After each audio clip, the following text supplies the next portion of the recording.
The wind cuts through the streets of Chicago's West Side like a razor, but inside the first-floor apartment at 2337 West Monroe Street, the air is still.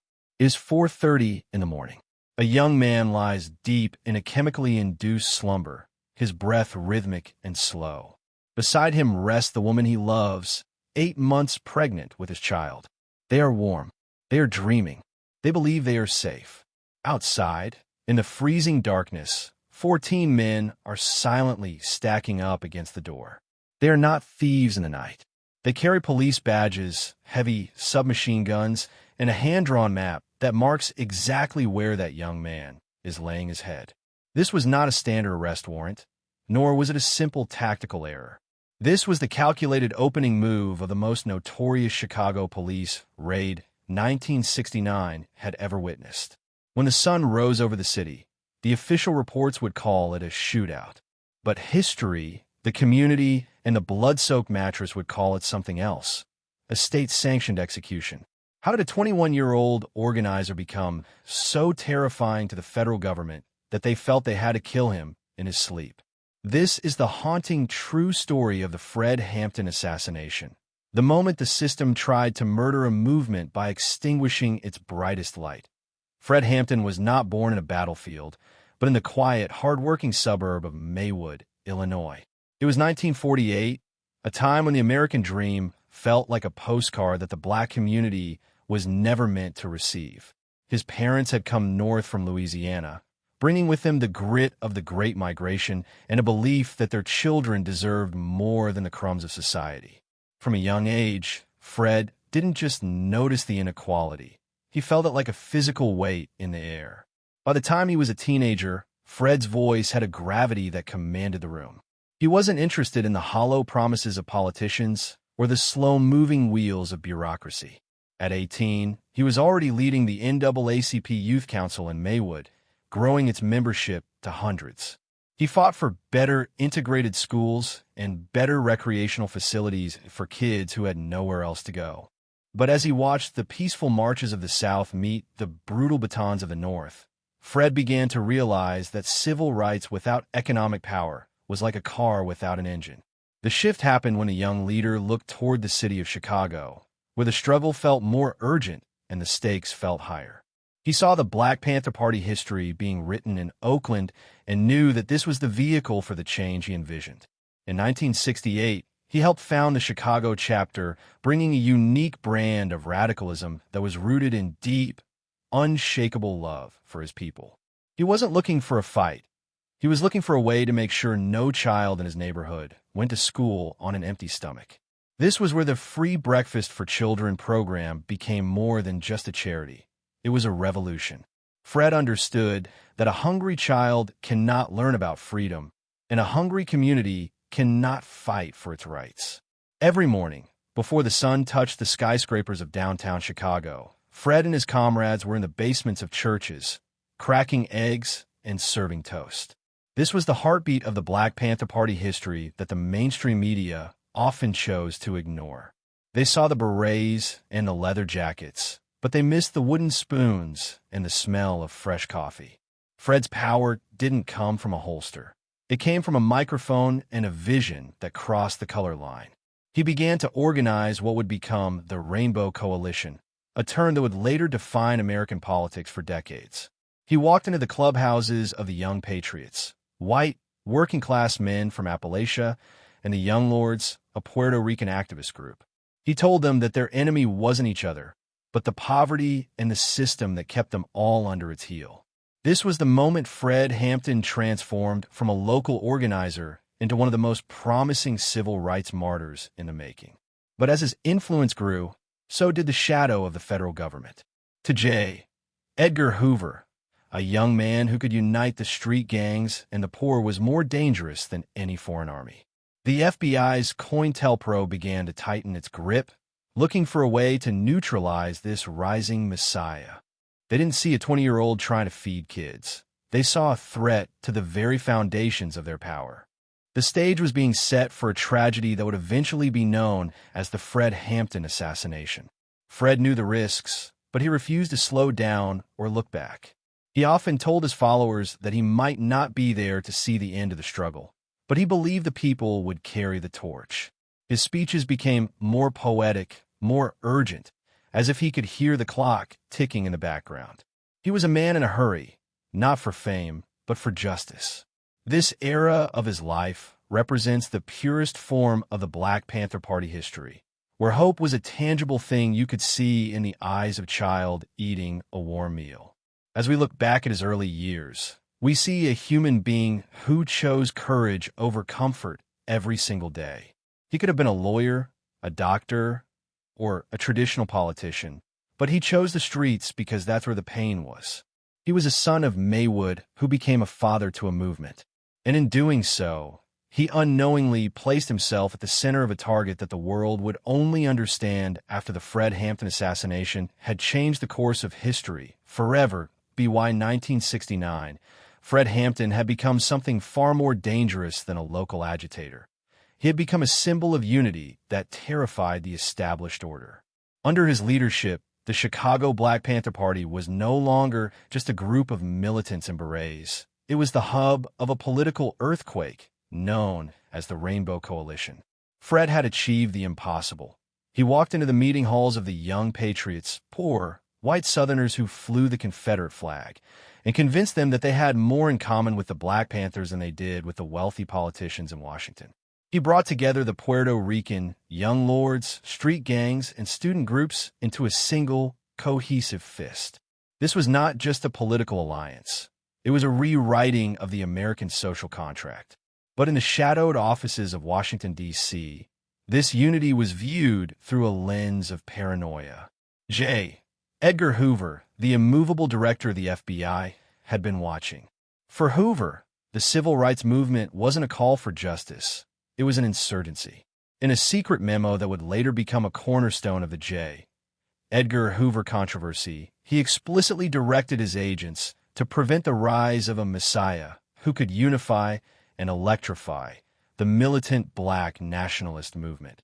Fred Hampton, with his magnetic charisma and ability to speak to the soul of the oppressed, fit this description perfectly. He was the one they feared. He was the one who had to be stopped.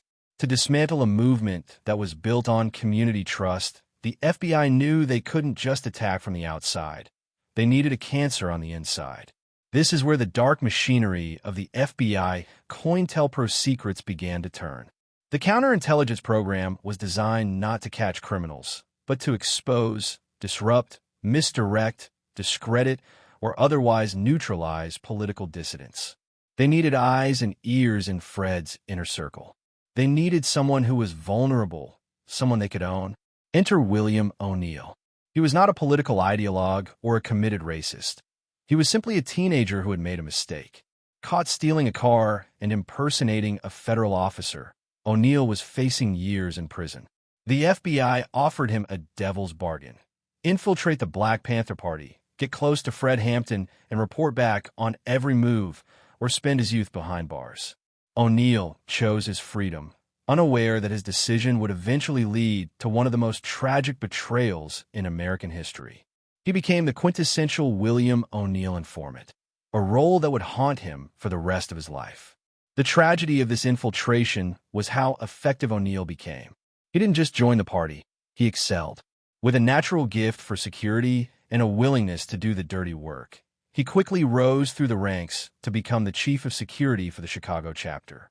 It is a bitter irony that the man responsible for protecting Fred Hampton's life was the very man paid to ensure his destruction.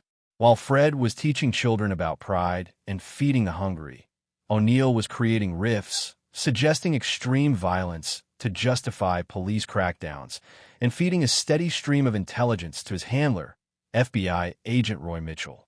As the summer of 1969 turned into autumn, the pressure on the Panthers intensified.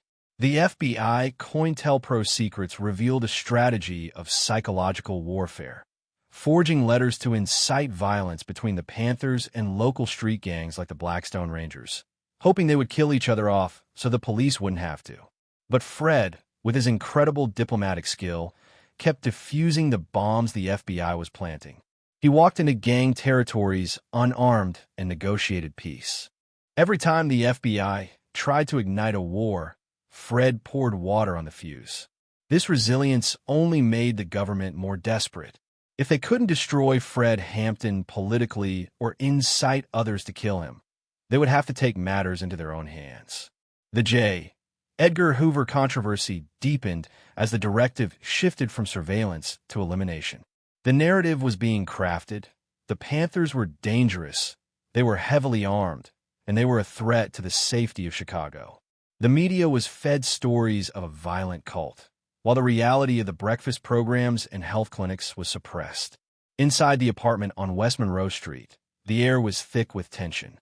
Fred knew they were being watched. He often spoke about the inevitability of death for a revolutionary. "I believe I'm going to die doing the things I was born to do," he told an audience, his voice ringing with a chilling foresight. He didn't know that the William O'Neill informant, the man standing right next to him, laughing at his jokes, eating at his table, was drawing a map of his bedroom. By late November 1969, the trap was set. The FBI had the floor plans. They knew where Fred slept. They knew who would be in the apartment. The Fred Hampton assassination was no longer a vague possibility. It was an operation with a date and a time. The rise of the Black Messiah had brought hope to thousands, but had also signed his death warrant. The success of the Rainbow Coalition proved that the people could be united, and to the powers that be, that was a crime punishable by death. As the cold December wind began to blow through Chicago, the stage was set for the final act. The FBI and the Chicago Police Department were ready to execute a raid that they hoped would decapitate the movement. But they underestimated one thing. You can kill a man, but you cannot kill the memory of what he stood for. The era of the civil rights martyrs was about to gain its most poignant figure, and the world was about to witness the brutal lengths to which the system would go to protect itself. The evening of December 3rd, 1969, began like any other in the cramped apartment on West Monroe Street. There was laughter, the smell of dinner cooking, and the weary camaraderie of young people trying to change the world. But there was a traitor at the table. William O'Neill, the William O'Neill informant who had become Fred's shadow, was there, preparing a meal for the very people he was about to destroy. O'Neill wasn't just observing that night. He was executing a specific task. He slipped a heavy dose of secobarbital, a powerful sedative, into Fred Hampton's drink. He watched as the charismatic leader, usually a dynamo of energy, grew heavy-lidded and sluggish. When Fred finally drifted off mid-sentence, slumping into a deep, chemical coma, O'Neill knew his job was done. He left the apartment early, leaving behind a group of sleeping teenagers and a pregnant woman. But before he walked out into the cold Chicago night, he had already delivered the most lethal weapon of all, a detailed floor plan of the apartment. On that map, O'Neill had drawn the furniture, the doors, and crucially, an X marking the exact position of the bed where Fred and his fiancée, Deborah Johnson, would be sleeping. It was a guide for an execution squad. At 4:30 a.m., the darkness outside was shattered. 14 heavily armed officers from the state's attorney's office, carrying submachine guns and shotguns, stormed the building. They didn't knock. They didn't announce a warrant. They kicked open the front door and immediately opened fire. Mark Clark, a 22-year-old Panther on security duty, was sitting in the front room with a shotgun on his lap. He took a bullet to the heart instantly. As he fell, his gun discharged once into the ceiling, a reflex of a dying man. That single bullet would be the only shot fired by the Black Panthers that night. The Chicago Police Raid 1969 then unleashed a storm of lead. The police fired between 90 and 99 rounds into the small apartment, shredding the walls and the furniture. The noise was deafening, a chaotic symphony of destruction in the dark. In the back bedroom, Deborah Johnson was jolted awake by the sound of wood splintering and glass shattering. She tried to wake Fred, shaking him desperate, screaming his name. But Fred didn't move. The secobarbital had done its work. He was trapped in a drugged stupor, lifting his head only slightly before falling back onto the pillow. Helpless, the police pushed into the bedroom. They saw Deborah, 8 months pregnant, shielding the body of her unconscious fiancé. They grabbed her by her hair and dragged her out of the room, throwing her into the kitchen. From the darkness of the bedroom, a voice, a police officer, shouted, "Is he dead yet?" Deborah held her breath. The apartment fell into a terrifying silence. Then two distinct gunshots rang out. Pop, pop. These were not rapid-fire bursts from machine gun. These were point-blank shots. According to forensic evidence and later investigations, these bullets were fired at close range into Fred Hampton's head as he lay defenseless. A moment later, the officer's voice drifted out from the bedroom again, cold and satisfied. "He's good and dead now." The Fred Hampton assassination was complete. They hadn't just killed a man. They had executed him in his pajamas. The police dragged Fred's body out of the bedroom and dumped it in the doorway like a trophy. His blood pooled on the floor, staining the very place where he had planned breakfast programs for hungry children. The survivors, wounded, bleeding, and traumatized, were dragged out into the freezing street. They were arrested and charged with attempted murder, a cruel irony considering they were the ones who had been ambushed in their sleep. The police officers smiled for the cameras, carrying the body bag out, as if they had just neutralized a terrorist cell, not a group of sleeping activists. Back inside, the apartment was a ruins. Bullet holes pockmarked the walls in a tight grouping, specifically targeted at the bed where Fred had slept, proof that the map provided by the William O'Neill informant had been followed to the letter. The mattress was soaked in blood. The dream of the Rainbow Coalition, for a brief, agonizing moment, seemed to die on that floor along with its architect. This was not law enforcement. This was a message written in blood to every black person in America. If you stand up, if you unite, if you become too loud, we can come for you in your bed, and we'll get away with it. The sun rose over Chicago on December 4th, but for the community on the west side, the long night had just begun to end the hours immediately following the raid. The machinery of the state began to spin a narrative of heroism. State's Attorney Edward Hanrahan stood before the cameras, flanked by the officers who had pulled the triggers and displayed a collection of weapons they claimed to have seized. The official story was simple, terrifying, and completely false. The police were serving a warrant, they were attacked by vicious militants, and they returned fire in self-defense. They painted the apartment as a fortress of violence, and the Fred Hampton assassination as a necessary act of law and order. But the Black Panthers did something the police didn't expect. They didn't clean up the blood. They didn't board up the doors. Instead, they opened the apartment to the public. For weeks, thousands of people, black and white, neighbors and reporters, grandmothers and students, walked through 2337 West Monroe Street. They saw the bullet holes. They saw the blood-soaked mattress. They saw the truth that the police try to hide. It became a people's inquest. Visitors could see with their own eyes that all the bullet holes were going in, not out. The walls of the bedroom were riddled with machine gun fire, while the door where the police entered was virtually untouched. The physical evidence screamed what the Black Panther Party history would always remember. This was a one-sided slaughter. Federal investigations later confirmed what the community already knew. Ballistic experts determined that between 90 and 99 shots were fired by the police. Only one shot, the reflex fire from Mark Clark's falling shotgun, came from the Panthers. The narrative of a shootout crumbled. The Chicago police raid 1969 was exposed as a search-and-destroy mission. However, the road to justice was long and paved with more secrets. It took 13 years of relentless litigation by the survivors and the families of Hampton and Clark to force the truth into the light.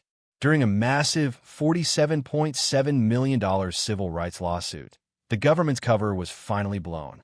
It was here that the FBI COINTELPRO secrets spilled out into the courtroom.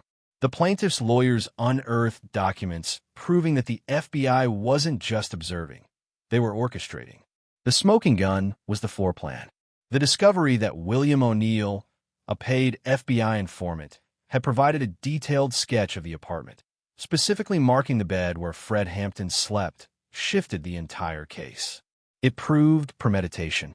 It proved that the Fred Hampton assassination was a targeted hit facilitated by the highest levels of the federal government. The J. Edgar Hoover controversy was no longer about a grumpy bureaucrat. It was about a man who used the FBI as a personal assassination squad against American citizens. In 1982, the city, the county, and the federal government agreed to a settlement of $1.85 million. It was the largest settlement of its kind at the time. While they never explicitly admitted guilt in the legal sense, the check they wrote spoke volumes. Flint Taylor, one of the lawyers for the families, called it an admission of the conspiracy to murder Fred Hampton. But what of the Judas? The story of William O'Neill is perhaps the darkest chapter of this tragedy. For years, he lived in the shadow of his betrayal, entered the witness protection program, and tried to outrun his ghosts. He gave interviews, including the famous footage used in the Judas and the Black Messiah true story, where he tried to rationalize his actions, claiming he was just a pawn. But the eyes tell a different story. On January 15, 1990, Martin Luther King Jr. Day, William O'Neill ran across the Eisenhower Expressway in Chicago and was struck by a car, ending his own life. His death was ruled a suicide. He was 40 years old. It seemed that even decades later, the weight of the blood on his hands was too heavy to bear. He had survived the raid, but he couldn't survive the truth of what he had done. The exposure of the Hampton assassination changed America. It stripped away the illusion that the government always plays by the rules. It showed the world that the war on crime was often a war on political dissent. The image of Fred Hampton, forever young, forever fighting, became a beacon. The system had killed the messenger, but in doing so, they had amplified the message 1,000 times over. Some stories end without closure. But dignity doesn't need applause. When the bullets finally stopped flying on that cold morning in Chicago, the system believed they had solved a problem. They thought that by removing the man, they could bury the message. But history has a way of turning martyrs into monuments. Fred Hampton was only 21 years old when he was taken, a young man who had barely begun to live, yet had already taught a nation how to hope. Today, the Fred Hampton assassination remains one of the darkest stains on the fabric of American justice. It serves as a haunting reminder of what happens when fear of change outweighs the protection of human rights. But look closely at the world today, and you will see that his rainbow coalition did not die in that bedroom. You see it every time people of different races and backgrounds stand together against injustice. You see it in every community program that feeds a hungry child. The Black Panther Party history isn't just a collection of old photographs. It is a living, breathing blueprint for collective power. Fred's son, Fred Hampton Jr., was born just weeks after his father was killed.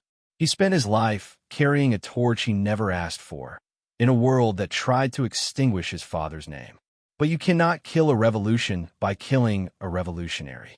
The seeds Fred planted in the cracks of Chicago's sidewalks have grown into forests of resistance across the globe. To anyone who's ever stood alone against a system that seemed too big to fight, we see you. To those who believe that your voice doesn't matter because you are young or because you are poor, remember the 21-year-old who made the FBI tremble just by using his words. The story of the Fred Hampton assassination is a tragedy, yes, but it is also a testament to the incredible power of a human being who refuses to be silent. As we close this chapter, we invite you to reflect on your own community. Fred Hampton didn't start with a revolution. He started with a breakfast table. He started by looking at his neighbor and seeing a brother instead of an enemy. Perhaps the greatest way to honor his memory isn't through a monument of stone, but through an act of service. What does justice mean to you in a world that often tries to hide the truth? If this story moved you, if it made you think about the cost of freedom, please share it with someone. We read every single comment, and we want to hear your thoughts. How can we keep the spirit of unity alive today? The mattress at 2337 West Monroe Street is gone. The apartment has been replaced. But the silence that followed the sirens that night is now filled with the voices of millions who refuse to let the Black Messiah be forgotten. Fred Hampton is no longer on the stage, but his song still echoes in the hearts of those who dare to dream of a better world.